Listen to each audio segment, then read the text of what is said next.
ರಾಮಲಕ್ಷ್ಮಣರೇ, ಇಂದ್ರಜಿತು ಪ್ರಯೋಗಿಸಿದ ನಾಗಾಸ್ತ್ರದಿಂದ ನೀವು ಈಗ ಮುಕ್ತರಾದಿರಿ.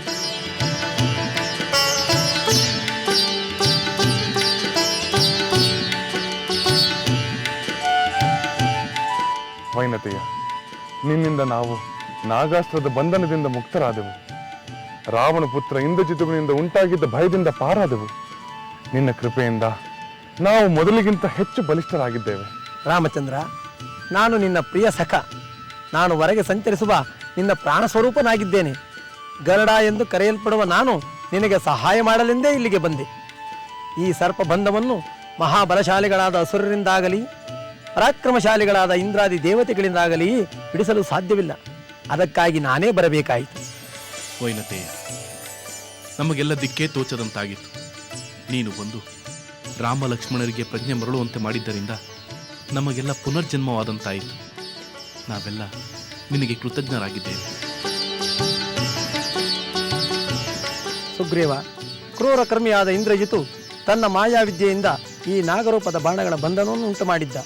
ಕದ್ರುವಿನ ಮಕ್ಕಳಾದ ಈ ವಿಷಸರ್ಪಗಳು ಆ ರಾಕ್ಷಸನ ಮಾಯೆಯಿಂದ ರಾಮಲಕ್ಷ್ಮಣನನ್ನು ಬಂಧಿಸಿದ್ದವು. ವೈನತೆಯ, ನಿನ್ನ ಸ್ನೇಹಕ್ಕೆ ಮತ್ತು ನಿನ್ನ ಕಾಲೋಚಿತವಾದ ಸಹಾಯಕ್ಕೆ ನಮ್ಮ ನಮಸ್ಕಾರಗಳನ್ನು ಸ್ವೀಕರಿಸು. ರಾಮಚಂದ್ರ, ಅದೃಷ್ಟವಶಾತ್ ಮಹಾಘೋರವಾದ ಬಾಣಗಳಿಂದ ನೀವು ಬಿಡುಗಡೆ ಹೊಂದಿದಿರಿ. ಇನ್ನು ಮುಂದೆ ನೀವು ಬಹಳ ಎಚ್ಚರವಾಗಿರಬೇಕು. ಎಲ್ಲ ರಾಕ್ಷಸರೂ ಕಪಟಿಗಳೇ. ಯಾವ ಕಾರಣಕ್ಕೂ ನೀವು ಅವರನ್ನು ನಂಬಲೇಬಾರದು. ಅದರಲ್ಲೂ ಇಂದ್ರಜಿತುವಿನಂಥ ಕಪಟ ರಾಕ್ಷಸರನ್ನು ನಂಬಲೇಬಾರದು. ಹೌದು, ವಿಭೀಷಣನ ಮಾತು ನಿಜ. ರಾಮಚಂದ್ರ, ಶತ್ರುಗಳನ್ನು ಪ್ರೀತಿಯಿಂದ ಕಾಣುವ ದಯಾಳುವಾದ ರಾಮಚಂದ್ರ, ನಾನಿನ್ನು ಹೊರಡುತ್ತೇನೆ. ದಯಮಾಡಿ ನನಗೆ ಅನುಮತಿಯನ್ನು ನೀಡಿ. ವೈನತೆಯ, ಈ ನಿನ್ನ ಉದಾರ ಗುಣದಿಂದ ನಿನ್ನ ಕೀರ್ತಿ ಇನ್ನಷ್ಟು ಹೆಚ್ಚಾಗಲಿ. ರಾಘವ, ಯುದ್ಧಾನಂತರ ನಿನಗೆ ನಮ್ಮ ಮಿತ್ರತ್ವದ ರಹಸ್ಯ ತಿಳಿಯುತ್ತದೆ. ಮುಂದೆ ಬಾಲರು ವೃದ್ಧರು ಮಾತ್ರ ಉಳಿಯುವಂತೆ ಸರ್ವರನ್ನು ಸಂಹರಿಸಿ ರಾವಣನನ್ನು ವಧಿಸಿ ಸೀತಾದೇವಿಯನ್ನು ನೀನು ಖಂಡಿತ ಪಡೆಯುವೆ.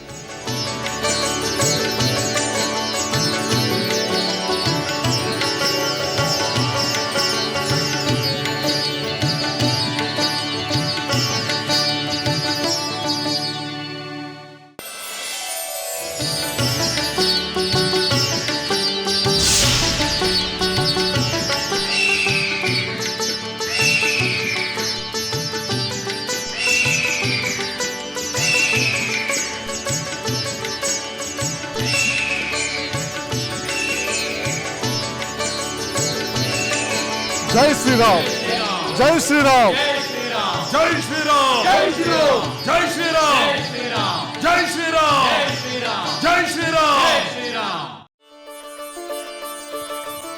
ಸೀತೆ, ಸೀತೆ, ನಾನು ನಿನಗೆ ಹೇಳಿದ ಮಾತು ನಿಜವಾಯಿತು. ಯಾವ ಮಾತು ತ್ರಿಜಟೆ? ರಾಮ ಲಕ್ಷ್ಮಣರು ಹತರಾಗಿಲ್ಲ, ಕೇವಲ ಮೂರ್ಛಿತರಾಗಿದ್ದಾರೆ ಎಂದು ನಾನು ಹೇಳಿರಲಿಲ್ಲವೇ? ಹೌದು, ಅದು ಸತ್ಯ ಸೀತೆ.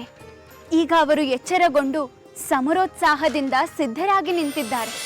ಆಹಾ ತ್ರಿಜಟೆ, ಎಂಥ ಕರ್ಣಾನಂದಕರವಾದ ಮಾತುಗಳನ್ನು ಹೇಳಿದೆ. ಅಂದು ನೀನು ಯುದ್ಧರಂಗದಲ್ಲಿ ಹೇಳಿದ ಮಾತುಗಳನ್ನು ನಾನು ನಂಬಿದ್ದೆ. ಅಂದೇ ನನ್ನ ಆತಂಕ ದುಃಖ ಎಲ್ಲ ದೂರವಾಯಿತು. ನನ್ನ ಮನಸ್ಸು ಸಮಾಧಾನಗೊಂಡಿತು. ಆದ್ದರಿಂದಲೇ ಆ ರಾವಣ ಬಂದಾಗ ಧೈರ್ಯದಿಂದ ಪ್ರತಿಭಟಿಸಿ ನುಡಿಯಲು ಸಾಧ್ಯವಾಯಿತು. ಅದು ಸತ್ಯವಾಯಿತೆಂದು ಈಗ ಇನ್ನಷ್ಟು ಸಂತೋಷವಾಗುತ್ತಿದೆ. ಸೀತೆ, ನಿನ್ನ ಪತಿಭಕ್ತಿ ಪಾತಿವ್ರತ್ಯದ ಮಹಿಮೆ ಅಪಾರವಾಗಿದೆ. ನಿನ್ನ ಸ್ವಾಮಿಯನ್ನು ನಿನ್ನ ಪಾತಿವ್ರತ್ಯವೇ ಕಾಪಾಡುವುದು ಎಂದು ನಾನು ಹೇಳಲಿಲ್ಲವೇ? ಮೊದಲು ನಿನ್ನ ಸ್ವಾಮಿ ಎಚ್ಚರಗೊಂಡು ಲಕ್ಷ್ಮಣನಿಗೆ ಆಪತ್ತು ಸಂಭವಿಸಿತೆಂದು ದುಃಖಿಸಿದನಂತೆ. ಆಗಲೇ ದಿವ್ಯೌಷಧಿ ತರಲೆಂದು ಹನುಮಂತ ಅಲ್ಲಿಂದ ಹೊರಟನಂತೆ. ಅಷ್ಟರಲ್ಲಿ ಆಕಾಶದಿಂದ ಹಾರಿ ಬಂದ ಗರುಡ ದೇವನೇ ನಾಗಾಸ್ತ್ರದಿಂದ ರಾಮ ಲಕ್ಷ್ಮಣರನ್ನು ಮುಕ್ತಗೊಳಿಸಿದನಂತೆ. ನನ್ನ ಪತಿ ಮೈದುನನನ್ನು ಬಂಧ ಮುಕ್ತಗೊಳಿಸಿದ ಗರುಡ ದೇವನಿಗೆ ನಾನು ನಮಸ್ಕರಿಸುತ್ತೇನೆ. ತ್ರಿಜಟೆ, ಇನ್ನು ಮೇಲೆ ಯಾವ ತೊಂದರೆಗಳು ಬಂದರೂ ನಾನು ಆತಂಕ ಪಡುವುದಿಲ್ಲ. ಏಕೆಂದರೆ ಅವರಿಗೆ ನೆರವಾಗಲು ದೇವಾನುದೇವತೆಗಳಿದ್ದಾರೆ. ನಾನು ಇನ್ನೂ ಧೈರ್ಯವಾಗಿರುತ್ತೇನೆ.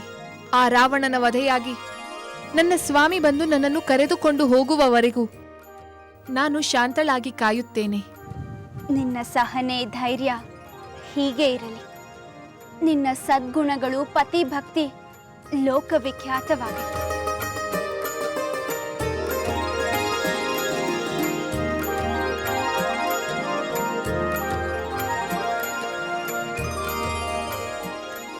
ಅಸಂಭವ, ಅಸಂಭವ.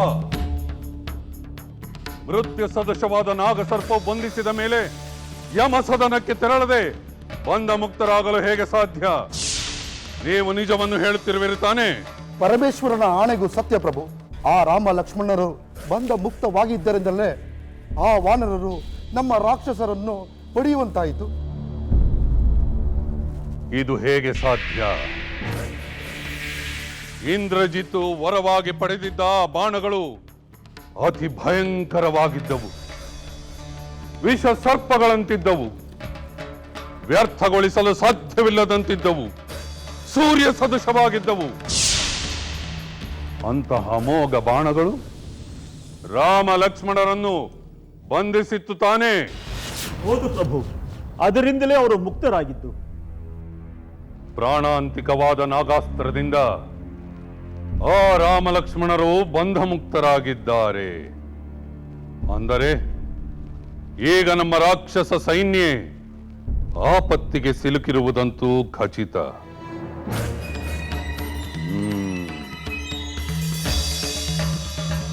ಧೂಮ್ರಾಕ್ಷ, ಮಹಾಪ್ರಭು ಪ್ರಣಾಮಗಳು. ಈಗ ನೀನು ನನ್ನ ಅಪ್ಪಣೆಯನ್ನು ಪಾಲಿಸಬೇಕು. ಹೇಳಿ ಪ್ರಭು, ಅದು ನನ್ನ ಕರ್ತವ್ಯ.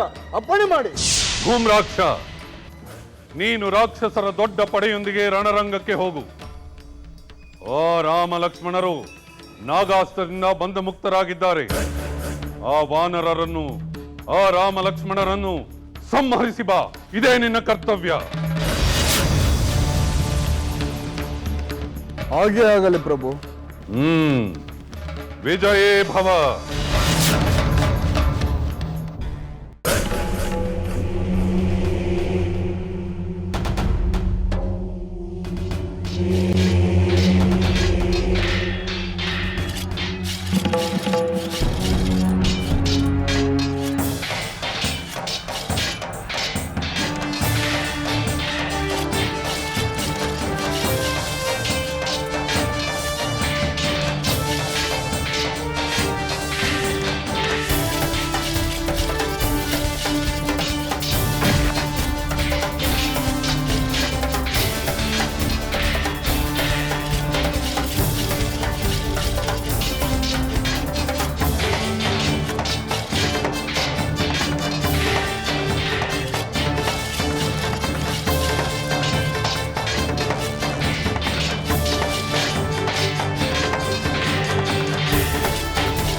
ಪ್ರಣಾಮಗಳು ಮಹಾಪ್ರಭು.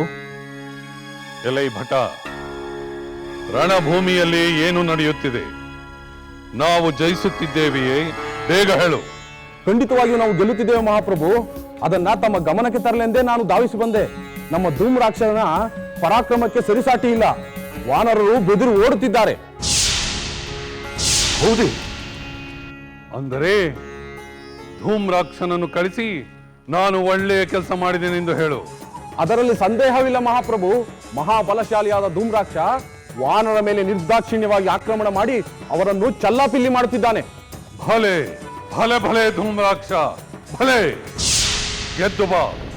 ನಿನಗೆ ಈ ರಾವಣನಿಂದ ಬೇಕಾದ ಬಹುಮಾನ ಕಾದಿದೆ. ಎಲೈ ಭಟ, ಪ್ರಭು, ನಮ್ಮ ವೀರ ಧೂಮ್ರಾಕ್ಷನನ್ನು ಎದುರಿಸುವ ವೀರರಾರು ಶತ್ರು ಪಕ್ಷದಲ್ಲಿಲ್ಲವೇ? ಅದೇ ನನಗೂ ಆಶ್ಚರ್ಯವಾಗುತ್ತಿದೆ ಮಹಾಪ್ರಭು.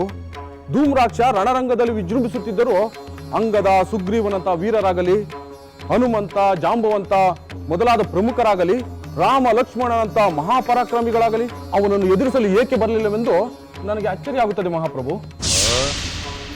ಧೂಮ್ರಾಕ್ಷನ ಧ್ವಂಸ ಕಾರ್ಯವನ್ನು ಕಂಡು ಆ ಶತ್ರುಗಳು ತಮ್ಮ ಶಿಬಿರದಲ್ಲಿ ಇಲಿ ಬಿಲದಲ್ಲಿ ಅಡಕಿಕೊಂಡಿರಬೇಕು. ಈ ಧೂಮ್ರಾಕ್ಷನ ಶಕ್ತಿ ಸಾಮರ್ಥ್ಯಗಳನ್ನು ಎದುರಿಸಿದರೆ ತಮ್ಮ ಪ್ರಾಣಕ್ಕೆ ಎರವಾಗುವುದೆಂದು ಅರ್ಥ ಮಾಡಿಕೊಂಡಿರಬೇಕು. ಇರಬಹುದು ಪ್ರಭು. ನಿನ್ನ ಮಾತು ನಿಜವಾದರೆ ಆ ಧೂಮ್ರಾಕ್ಷನು ಶತ್ರು ಸೈನ್ಯವನ್ನು ಧ್ವಂಸ ಮಾಡಿಬಿಡುತ್ತಾನೆ.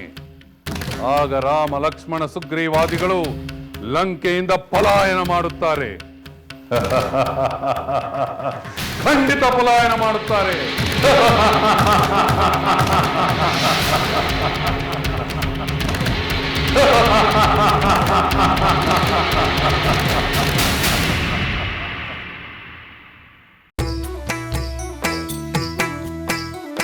ಲಂಕೆಯಲ್ಲಿನ ದುರುಳ ದರ್ಪವು ಸೀತೆ ಸಹನೆಗೆ ಸೋತಿತು. ಅಂಕೆ ಇರದ ಅಸುರ ಕುಲವು ರಾಮ ಬಾಣಕ್ಕೆ ಅಡಗಿತು. ದೂರವಿರಲಿ ಸನಿಹವಿರಲಿ ರಾಮ ಹೃದಯ ನಿವಾಸಿನಿ. ಯುಗವು ಯುಗವು ಸಾಗಲಿ ಅಕಳಂಕ ಪ್ರೇಮ ಪ್ರಬೋಧಿನಿ. ಅಮರ ಗಾಧೆ ಧರಣಿ ಜಾತೆ ಸಾಧ್ವೆ ಸೀತೆ ಸುಚರಿತೆ. ಸಹನ ಶಕ್ತಿ ಪತಿಯ ಭಕ್ತಿ ಲೋಕಮಾನ್ಯ ವಂದಿತೆ.